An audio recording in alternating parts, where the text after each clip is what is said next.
Are you new to systems engineering and have you been asked to do anything with costing or financing or estimating the financing for a program or a project? If so, then I think this will help you know your task, and also when you know costs, when you can speak the finances, you're just going to have a little more credibility with management, particularly if you want them to make a decision or add in a extra feature or an engineering change.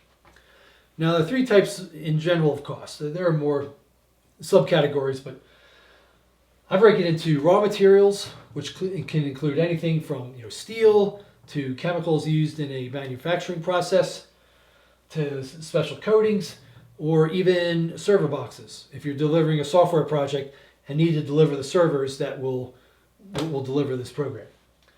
Second, probably the most expensive part is people and labor. Okay, now for people, it can be hard to estimate how many people you need on a task, and that's going to depend on the types of people, the experience they have, and then also whether they're in-house or you're hiring external consultants. Now, types of labor can include engineering labor or project support labor.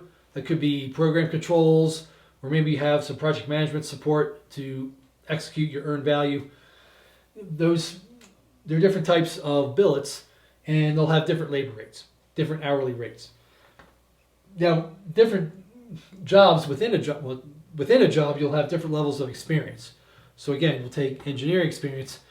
You might have a very seasoned engineer that might have a much 50% higher labor rate than a more junior engineer, but they can do a job in half the time. So it's worth it having some experience on your team. And sometimes with that expertise, that experience, that memory of lessons learned, you're going to save a lot more than the additional labor that they cost. So don't do the perhaps short-sighted thing where you're just hiring all new people, unless you're willing to coach them all. I like to have a mix. Also, if it's in-house or external, you'll need to know if you have to go external. Sometimes you just don't have the team in-house. So external is a little bit of an advantage because it's fixed fee. You're not paying their health insurance.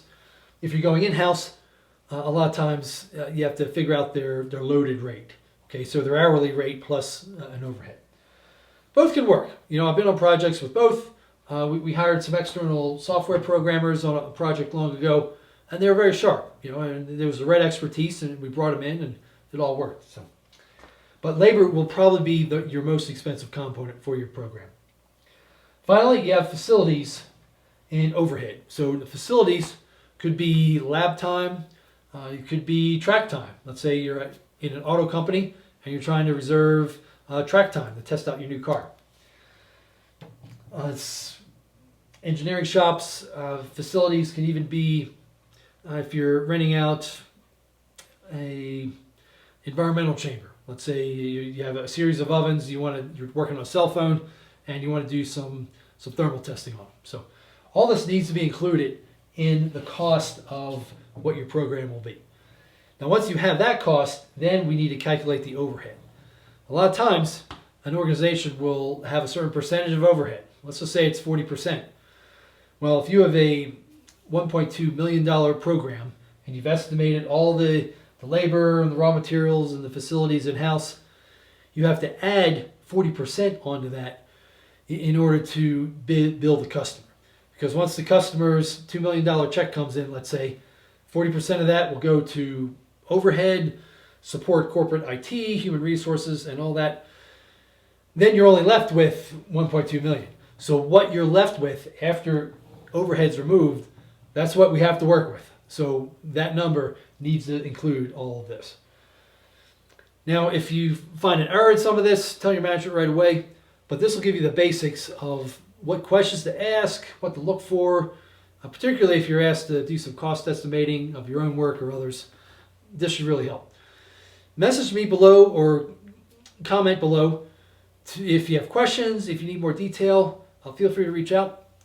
Otherwise, this will complete the cost section, and I will see you in the next one.